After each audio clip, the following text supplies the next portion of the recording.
So I'm not much of a YouTuber, but I can build stuff. So this is a hay feeder made out of oil filled pipe and sucker rod and a few other things. So let's just talk about this. That bale is a 4 by 5.5, I think. 4 by 5 maybe. I don't know, I'd have to get a tape measure out to really know, but I think they're 4 by 5s. They're about 900 pounds. Anyway, I needed to be able to reduce waste on hay, and I really liked a design I saw on the internet from the company that makes this, kleinpipe.com. But I don't have $2,000 to buy a hay feeder, but I can build things again. So anyway, let's talk about this. This black gate on the end will open. That black gate on the other end will open. They'll swing out, so I can load that round bale in going that way from either end. Actually, I should be able to fit 2 of those on there. It'll be pretty tight, but I can fit 2 on there. But I also build this where this side gate here and the one on the other side can fold down this way. I'm not going to do it because they're kind of heavy. I don't feel like dealing with it. But I can load a big square bale in there because sometimes I'll feed those. Keeps my options open. I'm actually going to be putting that pallet full of square hay right there in it because that's left over from last year. It's still good. It doesn't have any mold or mildewy smell to it. So I'm going to stick it in there and stick it out in the pasture probably tomorrow or tonight and see how well it works. Just try it. But anyway, the idea, if you wanted to limit what they're eating, chain the gates like that and they can't reach it. Or you can come in here and just lift this chain off. Oh heck, we'll just go ahead and drop it. Bear with me. I don't have a fancy camera. So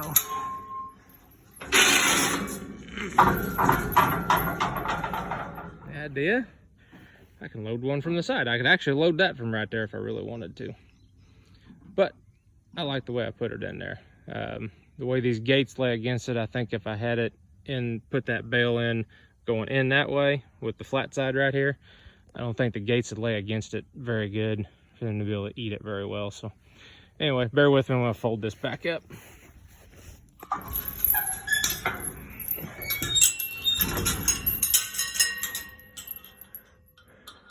And before somebody freaks out about those hooks right there, they're high enough that a horse should not hurt itself, and I'm probably going to take those off and go with something different because I don't really like them. Because, you know, if it can go wrong, it probably will go wrong, and it'll probably happen to me. I did this on the other side, some old trailer safety chains, and a twisted link on each end that works really good. I like it a lot better. So anyway, it lays against it like that, and they can reach right through there and eat it. They probably can't reach through this because that's not very wide and it's pretty far stretched to the hay, but you've got 8-inch centers on these, so roughly 7 inches between them, plenty enough for a horse to reach in and get some hay and eat it. And they can only pull out so much, and what drops right there instead of out here. So before, when I fed round bales, most horses I've ever had up until this year were 3, so I didn't have too much of an issue feeding them in the barn, taking a round bale on its side, peeling it off and feeding it. But that's just a nightmare and a mess.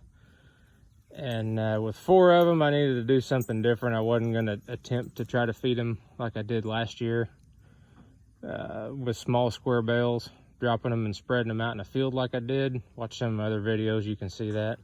Might still do that some, but not like I did last year.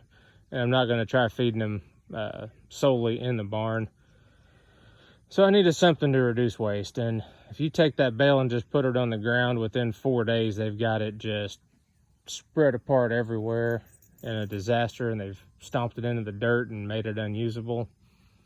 I don't like the round ring hay feeders for horses. Certainly fed a lot of cattle in them, but don't like them for horses. And I just wanted something to keep the rain off of it and keep it off the ground. Certainly should do both. Yeah, you're still going to get some rain blowing in, and what I might do is get some talk to some roofers that I know, see if I can get some rubber roofing strips and just tack it onto that bottom 2x4 rim right there on both sides. And I think if I just do the sides, I'll be fine, because the ends hang over a couple feet, and I should have, even when I was working under this in the rain the other day, I wasn't getting any rain on me, except a little bit from the side, and really not even that much.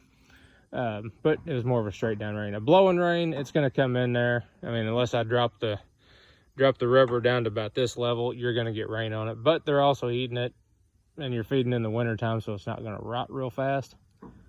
And it'll keep it out of the mud. I think it'll be good. So, and you know, on a sunny day, it might provide a little bit of shade for them. Snow, what I found with snow, we get blowing snows, and it's probably going to blow off. If it doesn't blow off, I can get a leaf blower and blow it off. And we'll see how it goes this winter. Yeah, I'm definitely going to replace those hooks because I don't like them. But it won't take me much to do it. And that's why I'm not going to load hay on it tonight, because I'm going to drag it back over to the back of the barn, or the back of the shop, and cut those off, weld something different on. Might go with another twisted link setup. I don't know. I'll figure something out. But the chain I had laying around, so that's why there's 2 different sizes of chain on each side. Total in materials, that's oil-filled pipe. It's not too expensive. The oil-filled pipe, the big pipe frame, and this steel rod for the gates on each side is sucker rod. And I had more expense in those 2x4s up there, 5 10-footers and 2 12-footers, than I did in all that sucker rod and pipe.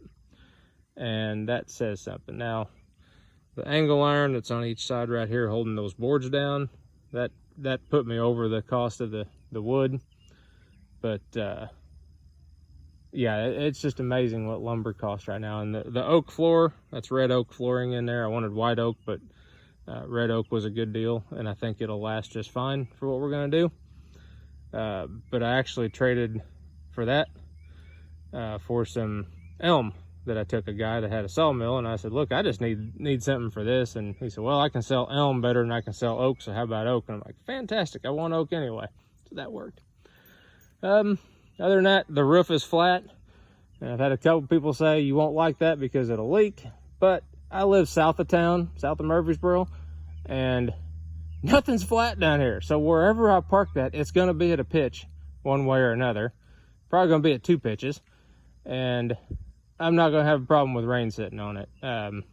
In fact, one thing I will say is when you get this thing on uneven ground sitting on the feet, there and there, it has no flex to it, which is good because I built it, and if it had flex the way I built it, then there'd be a problem. On the other hand, if it's not on even ground, it's a little tippy.